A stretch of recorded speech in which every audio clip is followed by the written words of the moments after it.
Hello and welcome, everyone. I'm Jonathan Dexter, Senior Director of Engineering at Nerdery, and your host and moderator for today's for a virtual edition of Nerd Therapy, future-proofing your virtual care platform. For those of you attending for the first time, Nerd Therapy is both an event and a community of digitally focused business leaders, product owners, strategists, designers, and engineers working at the leading edge of technology to invent a world that works better for all. Before we introduce our panelists, a few housekeeping items. We will start with a guided panel discussion, and then we will be asking your questions. So please use the Q&A on the platform you're utilizing to ask your questions, and feel free to upvote your favorites. Now, without further ado, let's get into it. I'd like to introduce our great panelists. So first of all, joining me is Shaye Mandel, President and CEO at the Medical Ally Association. Shaye, could you talk a little bit about yourself? Would love to. And first, Jonathan, thank you to Nerdery for putting on such great content, bringing together a great group of panelists that I'm excited to learn from as well. I am Shaye Mandel. I serve as President and CEO of the Medical Ally Association. We are a healthcare association focused on the Minnesota ecosystem, which includes more than 600 members covering every sector of healthcare. So we bring together payers, providers, medical device, digital health, pharma and biotech companies with the overarching goal of bringing the future forward and transforming healthcare. Great, thank you. Also joining me is Amy Walters, Assistant Vice President for Technology Operations at Cancer Treatment Centers of America. Amy? Hi, everyone. Good morning. Super excited to be here. I agree. I'm also excited about my fellow panelists and our discussions that we've already begun having, but excited to share a little bit about how my organization made this switch during this pandemic and some of the things that we did. And as well, joining me is Vijay Murugan, President and CEO at First Quadrant Advisory. Vijay. All right, thanks, Jonathan, for having me. I wish, that intro music always went everywhere I went. That would be great. I love that. My name is Vijay Murugan, President and CEO of First Quadrant Advisory, FQA. We are a boutique healthcare strategy consulting firm, and we primarily focus on digital health, M&A, healthcare product design, launch, actuarial, and growth. Great, thank you. And last but not least, also joining me is Tikki Khalid, Director of Strategy at Nerdery. Tikki? Hi, everyone. Really excited to be on this panel today. Tikki Khalid, Director of Strategy here at Nerdery, where I oversee business consulting, experience strategy, strategic insights, and business analysis. So welcome to all my co-panelists, and thank you for joining us here today. Fantastic. So let's get into it. I'd love to start with a question a little bit for you, Amy. So could you tell us a little bit about COVID has changed your ecosystem and how you've seen the advance of telehealth to meet the demands of your customers and how that's changed for you? Yeah, absolutely. This was a quick evolution for us, as it was for many organizations. We have 5 hospitals throughout the US, and we primarily focus on cancer care. So as you can imagine, we needed to be very thoughtful in what we were going to do from a telehealth perspective, because unfortunately you cannot deliver surgery, radiation, or chemotherapy through telehealth. So we really needed to think through what that entire experience is for the patient and what we can do for them, while we were being very conscious that their immune systems are compromised, and understanding that we were in a pandemic and keeping them safe, and what sort of services we could give to them. So it wasn't that we could take away from the on-site visits, but it was that we could supplement their care and make it an overall better experience for them as a whole. Absolutely. So from your perspective, Vijay, where did you see telehealth standing kind of prior to the pandemic, and how has it shifted as COVID-19 has hit? Yeah, I mean, telehealth has been around for quite a while, right? And it has actually struggled to gain scale. And historically, I mean, before the pandemic, even very progressive employers and payers and providers that have pushed the boundaries of telehealth we're able to get less than like 1 or 2% utilization of those services by the patients and members. So I think the pandemic kind of created a watershed event for people to sort of think differently about how to deliver these services. And it was actually very heartening for me to see all parts of the healthcare ecosystem, right? So from payers, insurance companies like waiving co-pays for televisits, especially for behavioral health, which is often ignored but very critical at this time, to providers, both large systems and the small independent, small group providers, ramping up very quickly and pivoting their entire back office workflow. Right, the technology is easy relatively, but just shifting your back office workflow to work in a very different way, that took a lot, and they did that well. Regulators took very swift actions. Digital health startups, rapidly scaled their capabilities. I think employers also went above and beyond to serve their employees. I just give an example. At FQA, we partnered with a startup, K-Health, and we are providing above our insurance free service, unlimited access to a doctor by text and video, 24/7, right, for a series of things. So I think others have done that as well. So I just want to share that example. Yeah. Shaye, do you talk a little bit about what you've seen? I like that statement, Vijay, you made about 1 to 2% usage of telehealth, and then suddenly COVID, the pandemic hits, and now I'm sure it's not 1 to 2% anymore. No, dramatic spikes. First, I would say I think everybody, all of our businesses, care providers, payers, everybody deserves, a big round of applause for being able just to shift so quickly to serve patient populations in ways that, as Vijay mentioned, underutilized technology. So we're in this weird world right now where I think everybody's done all the right things. The questions going forward, how will this stick? How will this change healthcare? So there was a before, there's a place that we're in. And the question is, what does that look like? Amy mentioned providing support. Vijay talked about the experience. And so I think we're in a place where what we have is tremendous opportunity. So we have seen that people can do this, that it is a part of care delivery. Vijay mentioned behavioral health specifically. I think that is a huge opportunity. Both the delivery works as well as, it's really a buffer to stigma and things that keep people with behavioral health issues from engaging the system. But the big question is, what does it look like going forward, right? So all of us in this space for years, one of the big promises of telehealth and digital health is the ability to keep or improve outcomes, but also to lower costs, right? And so in the world we're in today, we've opened up the opportunity to access and consume telehealth and digital health services, but we still have states, right, prescribe co-pays, payment parity. And so, figuring out going forward how we utilize that adoption rate, how we use it to support and build a greater customer experience, because I still think we probably have another generation of just sort of the cultural component of I don't care if I see my doctor to work through. But what we see is a lot of companies in different sectors collaborating and looking at how we do move forward. What is the cost savings opportunity, but as well as realizing that patients will have more choices, they will make more virtual choices. And what does that overall experience need to look like? And how do you pair that with the in-clinic experience, especially in a place like Amy's organization? I think that's actually a really good point, Shaye, if I could just jump in for a moment. One of our biggest fears was, how does that experience feel different for that patient? And we were nervous because that face-to-face interaction with physicians is amazing, right? But we're actually seeing a lot of really great feedback that when someone is on telehealth and they're on the video with you, they're very focused on you and they're not necessarily charting while they're talking to you. Now, I'm kind of biased. Our physicians are always amazing and they're always very focused on our patients.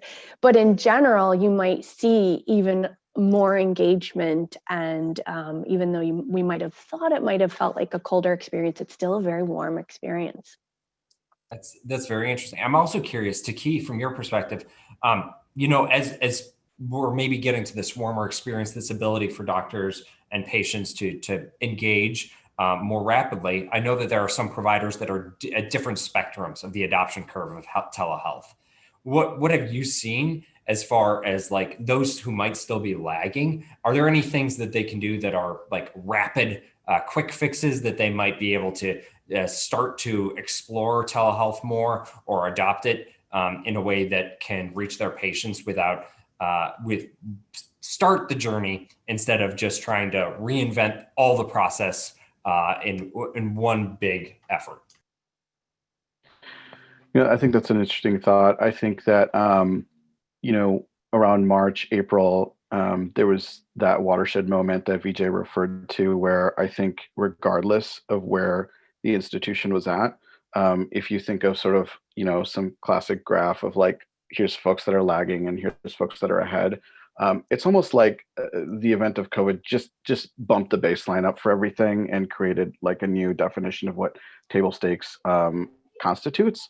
And so on one hand, I think a lot of the folks that were, let's say, underinvested in telehealth type of platforms had to rapidly get invested with those minimal avenues. And we saw from a policy standpoint that the government was willing to say things, and other non-government payers were willing to say things like, hey, you know what, if it's a Zoom visit, because you haven't figured, your platform out, it'll work. If it's a FaceTime one, we're just going to put it out there because it's such a chaotic moment and we need people to be able to see providers. They allowed for that. And so now it's kind of, it's almost like the boomerang of that cycle to say, okay, so we all bumped up there and now we're going to actually come back to this space where competition and quality is kind of determined by the experience of that virtual product, right? And it's introduced the virtual as a platform, as others have said, in a way that really seems viable for the first time. And even myself, I consider myself a moderate to early adopter on a lot of things. I do see my utilization of, for example, my willingness to speak to a therapist more routinely enhanced actually by virtual. Like I used to like sitting on a couch and taking time off to go and do that, but I'll actually, go and jump in and do that much more readily. And those small ticks and changes in behavior are really fascinating because as providers, you're sitting there saying, wait a minute, so you've changed your willingness to do X, Y, or Z. How should I change my dedication to my pre-COVID, pre-virtual health sort of like care flow and model? And I remember, Amy, yesterday you were saying some things about on our call where we were, or 2 days ago, of just ways that you all have even innovated in just the care flow to kind of just maybe invent touch points that you might not have had in a pre-virtual world. I'd love if you could. Oh, absolutely. Again, we had to be thoughtful on how we would use this and keeping our patients feeling extremely engaged because we're a very high touch, warm, loving, lovey-dovey environment. That's just like the patient is the center of our universe. And so we're actually piloting right now, even using video calls when someone might call in to just learn about us, to just warm up that experience. It's traditionally been over the phone, and it's always been a really wonderful conversation, but we literally have a pilot going as we're speaking just to see if patients do want to have that video chat with that individual as they're learning about us. But again, yes, even when a nurse will call to check up on them, we're trying to think through that entire patient experience. Again, it used to be a phone call. Can we make that a video call now? Everyone during this pandemic, including myself, started using video chats way more than we ever did before. Even just keeping in touch with loved ones from before, maybe it would be a phone call with my family, but we found ourselves doing chats via Zoom at night just to feel a little bit more connected. So it just seems like everyone has really gotten more comfortable with it. And it's allowing us to look at different parts of the care continuum and where we can interject using video to make that a really warm experience.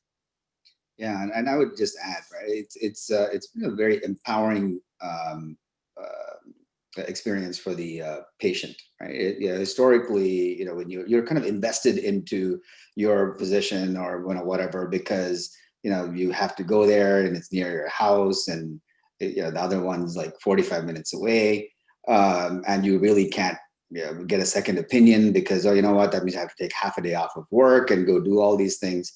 And as a patient, it's very easy for you to now engage. It's easy for you to talk to different providers and really understand and be involved in your personal care in a way that you were not able to do before. So I think that's been a very great, really good byproduct. And thanks for bringing that up, Taqee and Amy. Yeah, it's very interesting. I like this idea of Amy, you were talking about a little bit of patient centricity and maybe the false belief that, by having a virtual platform, I'm going to give up, being focused on or as a patient or having that close relationship. I'm curious, how that has changed and or, of the shifting in regulation has allowed us to maintain that close relationship, even in a telehealth platform. And Shaye, I'd love for you to speak on a little bit what you've seen from, the shifting regulations and what we can do and maintaining that close-knit relationship between a provider and a patient. Absolutely. Well, certainly all pandemic driven, a lot of changes, loosening of regulations, and that is happening across the spectrum of healthcare, but certainly being able to do care delivery virtually, paid for, accessible, I don't want to say it's wild, wild west, but essentially, right, we have opened the door to creating that access point for everybody in order to maintain the healthcare system to deal with the pandemic. What our organization's been doing, we actually developed a telehealth policy framework for states, and obviously we're utilizing that here with legislators in Minnesota, but it is a combination of looking at what regulations have changed that we really need to make permanent, but also thinking about how, as we move forward, we're creating the flexibility to allow for the power of value-based agreements to be present. So, I love what Amy said about, we've all sort of figured out how to work virtually, all of our businesses, non-healthcare businesses. And so now we've got real world evidence that we can have this be a component of the healthcare world. The questions going forward, I think, is, how do we really utilize digital health technologies to have an integrated care path for people?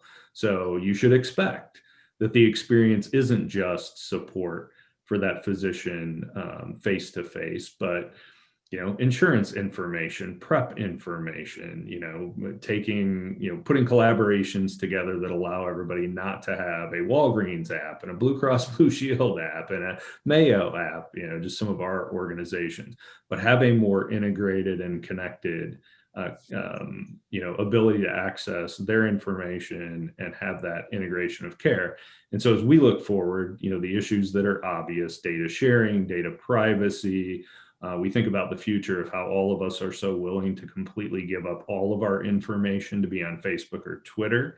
And where's the right line for healthcare? So as we've put that framework in place, Jonathan, it is, how do we capture the gains that we have, put them in place today so that there's certainty within healthcare as to what that path looks like, but then keep the flexibility in place and look at those other privacy and technology access issues that can really kind of create the collaborations that make the overall experience that Amy's patients have dramatically different, and that we can use the cost issue to improve the healthcare system. I love your integration of care comment, Shaye, because I think that's really something that's opened up with this. You have providers like us that can work with, rural hospitals and provide additional services, for example. So, you could give them nutrition consults, you could do genetics counseling for them, you can have naturopathic physicians possibly interacting with them, and it's just opened up that door, but also made it so that we traditionally didn't do home infusions, but this is opening up a door that we can start doing some of that. Now, that's not a new concept. And they've been doing it in other countries for a long time, and it's not new in the States either, but we've traditionally had folks come into our hospitals, but allowing that telepresence, we're feeling more comfortable with that and being able to, see what their home environment is like, and is that the right option for them, and be there for them while they're getting that treatment. Yeah, I'm actually really curious too. I love the integrated software landscape right now in healthcare. I mean, there's so many aspects of it. You've got your EMR, you've got your telehealth platforms, you have everything else. Vijay, in your mind, what tools or technologies do you see that providers or payers should really be paying attention to ensure efficiency and ease of access to care and telehealth in advancing, what a provider might provide for their patients? I'm going to give a politician's answer. I'm going to ignore your question. I'm going to answer a different question. Okay. No, I'm not. But I'm going to answer it slightly differently, because I think technology is not the issue, right? I mean, there's actually really great technology that's already out there that's being developed. I think both Shaye and Amy touched on this. The challenge with healthcare is it's very highly fragmented system. And when you're on the outside, you look at that and go, yeah, I can see the fragmentation. When you go on the inside, it's even more fragmented than you can imagine, right? In a multi-specialty hospital, as an example, when you walk from this floor to another floor, or in the same floor, you cross this double door, you're in a different hospital almost, right? Because they don't talk to each other. Of course, the EMR kind of has everything else, but other than that, what happened on that side of the door to you is different than what's going to happen on this side of the door. That continuum isn't there. And it's not for lack of desire. It's not for lack of recognition of it. I think no entity has kind of figured out how to create a macro experience. Or we've been talking about all these micro experiences for patients, how to create that macro experience and how to monetize it. Right. So at the end of the day, everybody's a business and you're trying to figure out, okay, if I create this experience, how do I monetize it? And will a patient, a member, payer, provider, somebody, will they pay for that experience? And I think, that's yet to be cracked. Yeah. And when that happens, I think everything else will easily fall through. Now, in the absence of that, and I think that's where Shaye went, is you're asking every payer, provider, everybody to change behavior. That's going to be hard. But if you can have the data available and make it accessible to the participants, I think the technology can support a lot of that. Yeah. And Shaye, I'll pass it to you here. Just one interjection for those that might be watching or joining. Please, if you have questions, reminder to use the Q&A functionality present to submit your questions, because we definitely want to ask yours. So Shaye, I don't know if you were going to add to that. I was, and so I did want to follow up on what Vijay was saying, just so something we're seeing. And so pre-pandemic, we've seen payers obviously put a lot more resources into funding early stage companies, looking at technologies. A couple of great examples, here in Minnesota, obviously, Blue Cross Blue Shield's been incredibly active with Stella, United Health and Optum, Allina Health, Aetna. So we saw that a lot on the payer side. What I used to hear from providers all the time, talking to CIOs, CTOs, we know there's all these technologies and people are flooding us, but I don't even know where to start with the 100 opportunities that got presented to me today. In a world, right, where we're losing money, et cetera. I think one of the big shifts right now is those decision makers about future investments around technology and how providers specifically are utilizing them.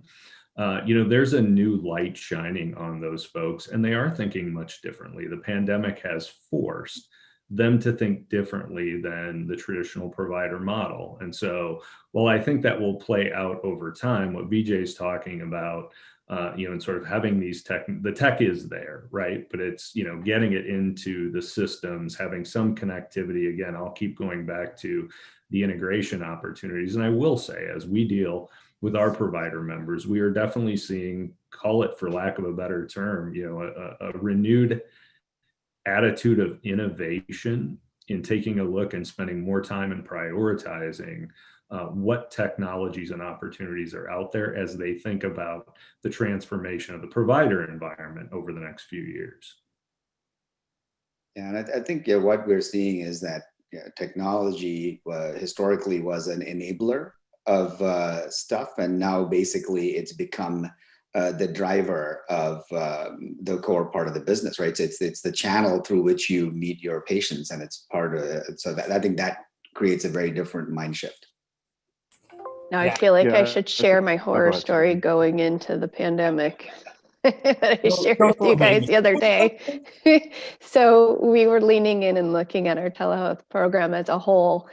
And I think as technologists, we often need to try to keep an emotional attachment away from what we've chosen technology-wise. So I was leaning in and looking at the technology, and our investment versus what we were capturing revenue-wise was not good. And so I had to look at that and say, this is not the right technology for us. And even more so because when I talked to some of our patients that were trying to use it and our providers, it was clunky, it wasn't user-friendly, and that is just never going to be the experience that we want.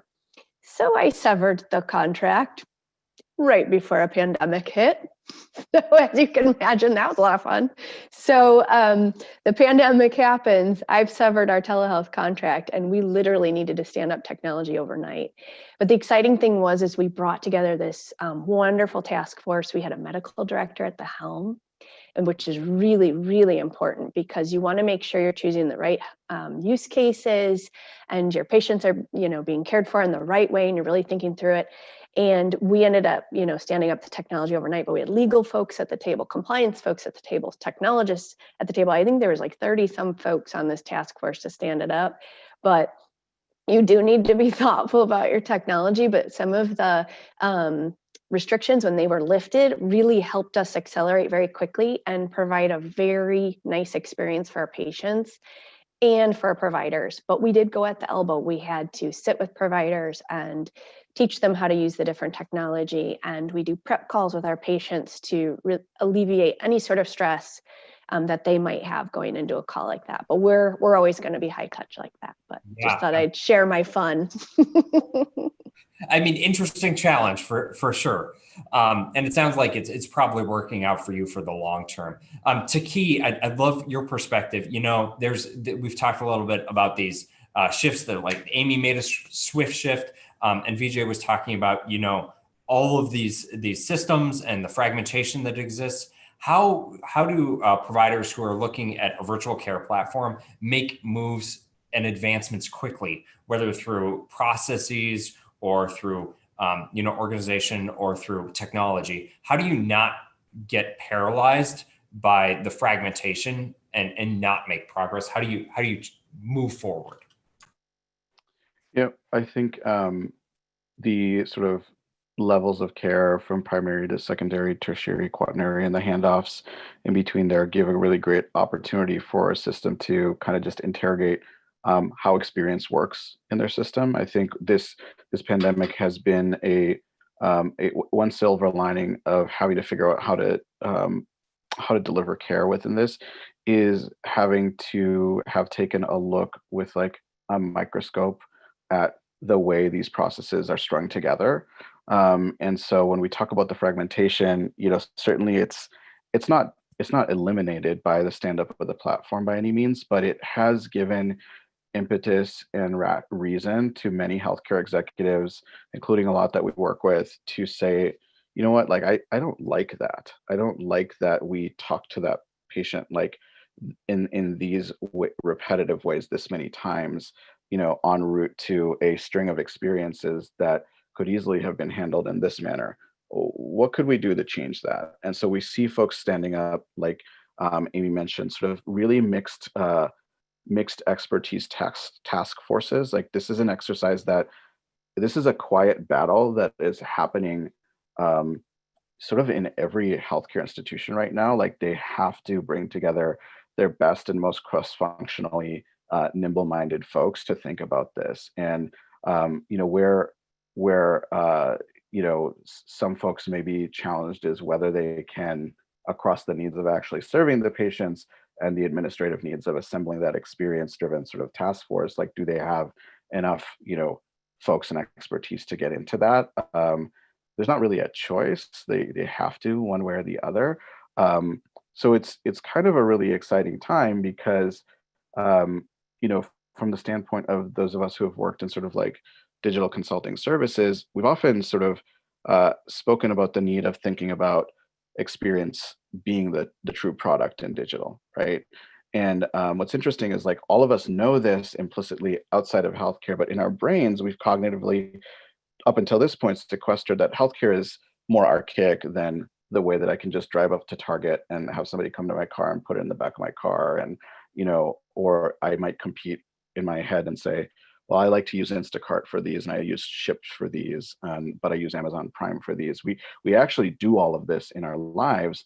And to me, what's interesting and exciting as somebody who partners with folks on these problem sets is that by jumping into virtual, we, whether we wanted to or not, we are now in the mind of the consumer in healthcare, playing in the space of comparable service experiences through digital. And so they're going to look at one healthcare systems digital platform experience that they've intentionally created, and they might look at another that is a little bit more cobbled together but gets the job done and say, I just kind of like how it was all where I needed it in one spot over here. And they kind of actually called me beforehand, and we even used a video chat, and it wasn't, I didn't have to pay for it, but they just walked me through it. All those types of things, you know, are going to make a huge difference. So what I'm really excited about, and what I think also executives are probably challenged with, is, you know, now experience is squarely in the middle as the product, right? Yes, we expect there to be great medical care at the institutions that we all, you know, go to for our care, but we will now say, you know, how well did they handle that? How easily was it, you know, integrated? How well do they really know me in this system since I can't see them? And some folks are doing a really amazing job with that.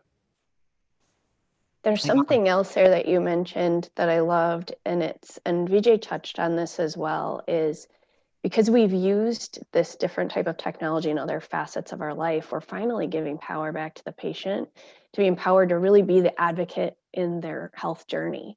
It's easier to get those second opinions, like Vijay was saying. You don't have to take as much time off of work to go physically face-to-face with someone.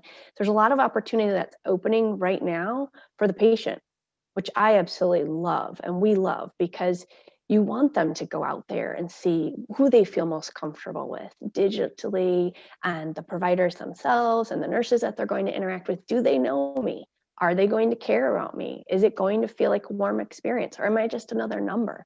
You know, it's just, as a patient, really allowing us to take control of what that experience feels like. Yeah, and you think about, you know, the patient when they engage with the system, right? I mean, you know, unlike, yeah, I'll land where you landed, Taqee, but I'll come in a different direction. But, you know, unlike Amazon, Instacart, et cetera, we don't use it every day, right? We don't use, you know, who wants to go see a doctor? Nobody, right? The best doctor visit is no doctor visit, because I'm healthy and I don't have to do it. But when you do have that interaction, it's at the most vulnerable point in your life, right? You have, you know, the information asymmetry between you and the doctor or the nurse is significant, right? Because, you know, they know a lot more about health and what, you know, sickness and all of that. You can never learn enough, you know, competing with a medical degree. So as a consumer, you're going in with very little information. You're going in at a time when it's very vulnerable for you. And you're going in at a time when it can also be, you know, financially significantly vulnerable time as well. So, you know, like both Amy and you know, Taqee said, you have to simplify the experience. You have to make it really easy, and you have to design it for that. You know, come in, get the information you need, get the care at the right time on your terms. And I think, you know, the cognitive bias in healthcare for those of us that are in there is because we understand the complexity behind it, right? So anytime we want to put a process or a system in place, we want to address it for the complexity that we see, which, quite frankly, the patient doesn't care about and doesn't need to see, right? So we have to design it for, you know, their simplicity, not for our complexity. I like what you said there, Vijay, because, and if I mix it, Jonathan, with something that you posed earlier about how folks can and should maybe think about this who are inside of healthcare systems. What we try to do when we're working with clients that are sort of deconstructing this is we really think about mapping out exactly how systems talk to each other really, really well, and then to impose or superimpose on top of that the ethos of like what you want them to actually enable for you. So like you have a backbone of these technology pieces that you're going to use, but like how do you want it to feel? And it's a lot, it's not different than physical architecture in a way. Like if you go to a neighborhood where they've built a new development of homes, like at the core, like the wood, the paneling, the roofing, the plumbing, all that stuff it's accessible to everybody. But the warmth and inviting nature of like the threshold of one home and the manner in which it's constructed is completely different and was intentionally created by some architects. And so then you have this opportunity to say, hey, like we might use the same technology as this system or that system, but we've arranged it in this way that creates this sense of meaning for people as they go through it. And the truth of the matter is, I think that that is actually a very difficult exercise. And so you do have to take chunks of it and go through. You can't solve all of it at once. But to Vijay's point, like there's so much complexity that we all know about existing there. And if we can even shield our patients and our consumers from just sections of it at a time that we understand can be very distressing for them, but if we could solve it for them, it would, alleviate their, this tension in that experience and let them focus on healing and interacting with their care provider. It could just go a really, really long way. So that I think is something that I am starting to see like a lot of leaders actually addressed is like, hey, I know we've got the tech arc all together, but like, how is it gonna, what is the feel of our system actually to travel through it now that this new world is in front of us? I'm curious to talk specifically about that experience. Shaye, I'd love to hear from you. How has virtual care platforms with the presence of telehealth, do you think that it is, we talked about raising the bar a little bit. Has it raised the bar in what we expect for virtual care or even care in general to look like? And how are we going to have to reckon with that after, maybe the pandemic passes and we have a different sort of environment? I don't know that in this short window of time, the bar has been dramatically raised, right? So you got a lot of scrambling just to engage. But I do want to pick up on what Taqee said. I think the healthcare experience is the competitive differentiator going forward. So let's be honest, right? We're all in healthcare. Healthcare experiences are always miserable. The only time you have a good healthcare experience is if you're in a small town with one or two doctors that everybody knows that you see, at football games and at choir, right? Unless you really know them. So if you're in a large urban area like we are, healthcare is a miserable experience. It just is. And so, I think the organizations that can crack that nut is critical. And one of the things, just like all of us transitioning to Zoom, with social media over the last decade, we have demonstrated as humans that we can build relationships that matter to us with technology, right? I mean, I don't know that's great for society, but we all have a relationship with Facebook and a relationship with Apple and a relationship with Google, and they're nameless and faceless to some extent, but they've created an experience for us that we are connected to as people. And so, healthcare, good, bad, or indifferent, delivery of quality care has always been the hallmark. But as Amy said, that's not about the patient. And I actually encourage our team to stop saying patient, right? A patient is, the science project that people are looking to solve for instead of the health consumer who should be the driver. But as we see new payment models and more choice and people in areas like ours, right? I mean, I can go to any one of 6 systems in the same 5 minutes from my house. So what is it that's going to make me decide to pick one over the other? And today there has not been a differentiator to drive that for me, right? Whoever's closest, whatever, this one's closer to my office. But if I can have an experience where I feel like they care about me, even though I don't necessarily have a name and a face, like I feel like Apple cares about me, I think that is a huge competitive differentiator, and that's the opportunity to change healthcare, is to demonstrate that people will go where the best product is. And I think the consumer health experience is the holy grail of what determines a healthcare experience and which systems will win and which will lose over the next 10 years. Absolutely. Shaye, I think that's so important because that's actually why I got into healthcare, and maybe some of you guys have too. I was scared to go to the doctor's office or hospitals because I hated the experience, right? As technologists, we really need to think through how you make that a more warm and inviting environment. So we have this saying at Cancer Treatment Centers America where we have the mother standard of care. So anyone that walks through our doors needs to be treated as well as you would treat your own mother. Like, it is not uncommon to see clinicians hugging patients. Like, it's just that much of a loving environment. So when I look at technology, I have to use that lens. When we were spinning up telehealth quickly, we had to make sure the patients were comfortable and our providers were comfortable, because we couldn't take away that experience from them. And anytime we're crafting any of the technology or doing any sort of enhancements to it, it's all about that experience and interaction and making sure that they're very quality interactions. The patient is feeling the love, they feel connected, they feel like the provider and the nurses truly, truly know them. And we always keep that at the center of our heart whenever we're doing anything.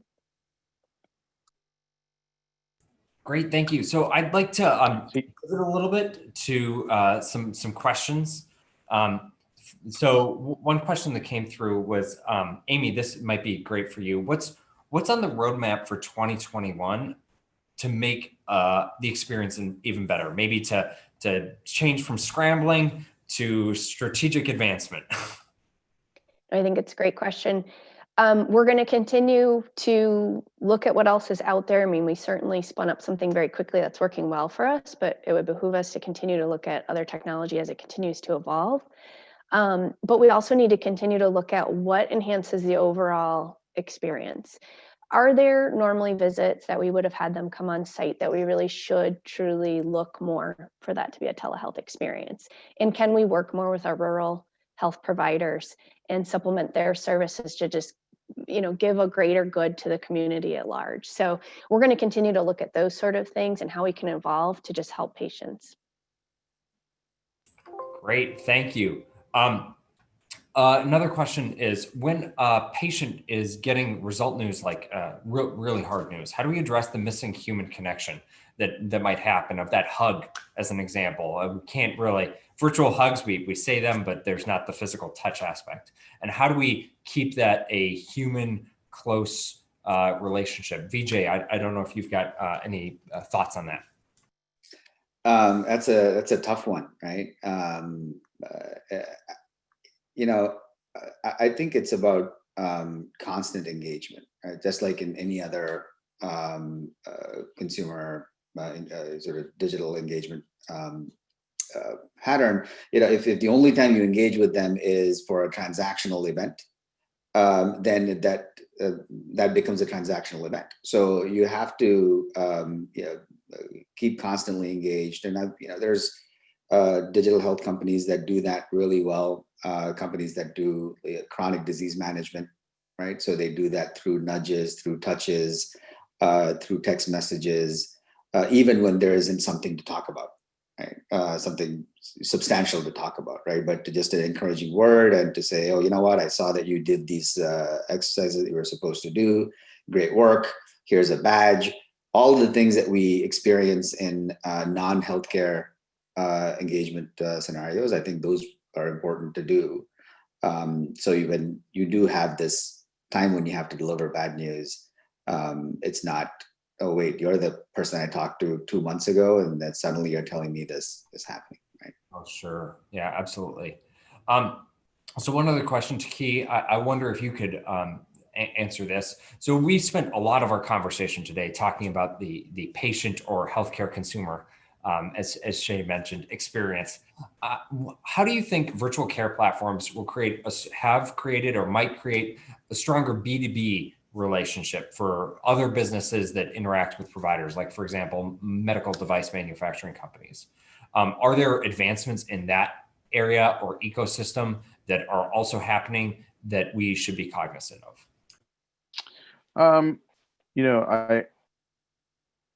That we should be cognizant of right now. I think like folks are thinking about this. I don't think that they are in the forefront at this moment, because at this moment it's still a matter of are we going to get the primary consumer healthcare experience correct? When you start thinking about what you would do next after that, I think you would begin to think about how you can look at the wider ecosystem. So Medical Alley has a great vantage point into like what truly is 360 degrees of not just providers, but payers, medtech, life sci pharma, all sort of like the elements that come together. And I'm not even touching on social determinants, right? Social determinants puts us into an entirely other space of interacting with entities like DHS. There was a recent integration announced between Instacart and WIC, for example, and that's a service design thing that they thought about of how to make sort of technology meet the needs of a public service that's invested in health and wellness. There's just so many next level integrations into these processes that are worth thinking about, but they're rendered, a lot of them are rendered moot unless you can get like the primary piece of how you interact really well in your system. And so I do love what Amy said about sort of. Looks like we might be losing Taqee. Shaye, I'd love to hear your vantage point on this too. Yeah. Well, I love the B2B question. So while Takee's frozen, just a couple of comments. One, obviously we see new entrants into healthcare. And, everybody's got a chief medical some pricing figure, et cetera. Yeah. Oh, I think we lost you for a second there, Taqee. Okay, well, I think I was just saying that it's the integrations are secondary, and the once we nail the primary care experience digitally, I think we need to think heavily about other types of integrations. Great, Shaye. Thank you, Taqee. Shaye, go ahead. Yeah, so take a company like Best Buy Health, right? So we've been really engaged with them. I think there's an opportunity for providers to learn a lot, right? So you've got technology deployed in people's homes that is, consumer centric and focused. It is a great experience people have chosen, and it is a care delivery access point, right? So it's part of the experience. Jonathan, you mentioned medical devices. I think there is a huge shift happening just in the mindset of medical device companies. So traditionally, and again, gross overgeneralization, but if you're a device company, especially with highly sophisticated implantable devices, your relationship was largely with the specialty physician. Patients didn't necessarily walk in and say, put a Medtronic or a Boston Scientific or an Abbott device in me. And I think that's changing dramatically. I mean, if you're focused on the experience, if you see experience as a competitive differentiator, I think there's a new call for device companies to personalize their brands with consumers. That people will one day make a choice about what their pacemaker is, and the biggest element of that choice is going to be remote patient monitoring, data collection. How much interaction do they have with that information, and how does their care professional manage that information? So I think there's a huge opportunity on the device side, but it also requires a completely new mindset of not just, everyone always cares about the patient, right? But not just the outcome side, but developing that personal relationship. So just like we decide, to buy a Google phone or an Apple phone because we know what they're about, the people will be making those choices. And so the integrated care, technology platform, synchronicity, those things are going to be critical, I think, for device companies going forward. Yeah, and Vijay, I wasn't sure. Were you gonna add something to that? Yeah. I mean, I can. I think that the B2B collaboration, or sort of forced collaboration, I think has been one of the biggest positive outcomes of all of this, right? Because the economics in the system are set up in a win-lose scenario, right? If you're making money, that means that I'm losing money. and that economics, I think, when everybody's losing money, then you start thinking a little bit about, okay, wait, how can we do this differently? So I think because of that, payers, providers, medical equipment managers, I think there's a question on pharma, all of them are recognizing that, if they have to collaborate in a way, and they have to find a way to create a win-win-win business model here. Otherwise, this is not sustainable. Yeah, absolutely. So we have about 5 minutes left. We're gonna have one more question that I'm gonna ask here, and then we're gonna close it out.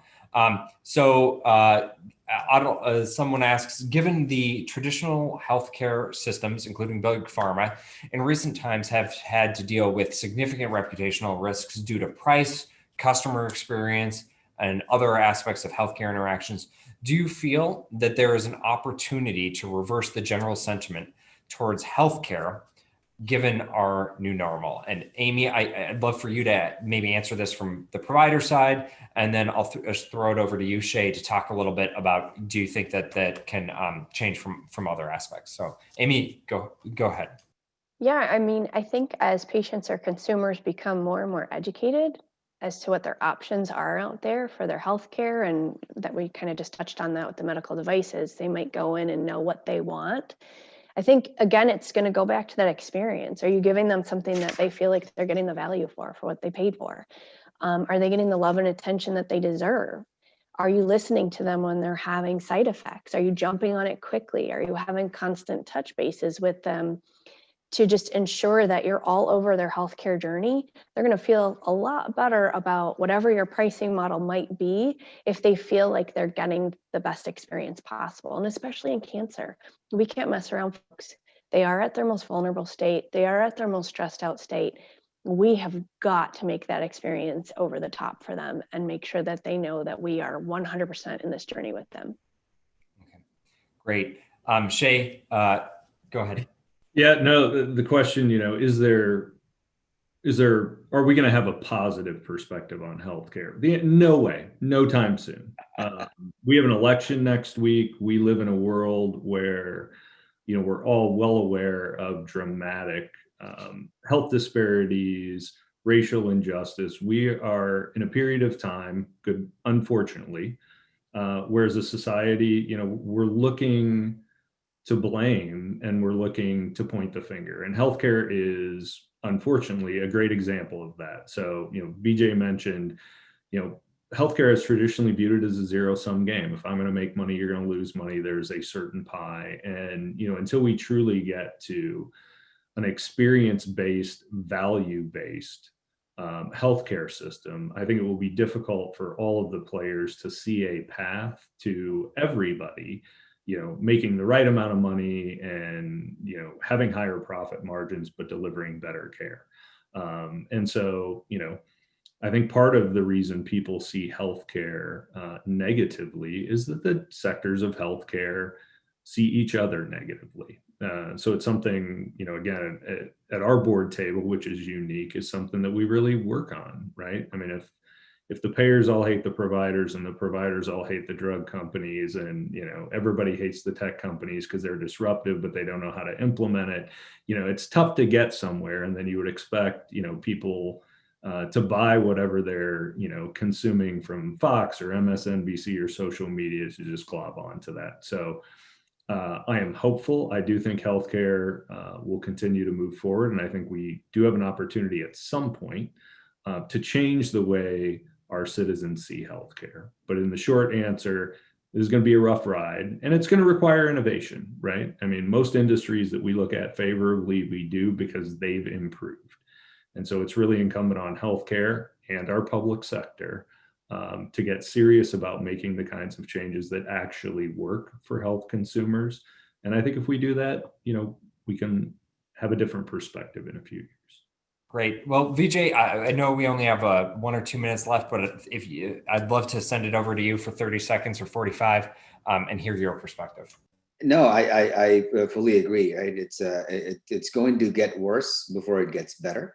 But I think the good news is that, a burning platform has been created. Politics has really brought healthcare to the forefront.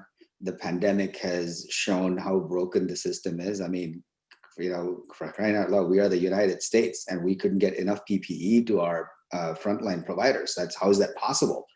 And so I think that this visibility has created citizen engagement. I think it's created outrage and justified outrage. And I think every industry that has to pivot needs that burning platform, needs that moment. That's the positive I see in it. Absolutely. Well, I'd like to thank all of our great panelists today for this conversation. I've learned a lot. I hope that everybody watching has learned something too. I hope that everybody has a great rest of the day. And any questions that weren't answered during this, we will follow up via an email or a post to make sure that any questions any audience member has asked gets an answer. Thank you, everybody, and really appreciate the time.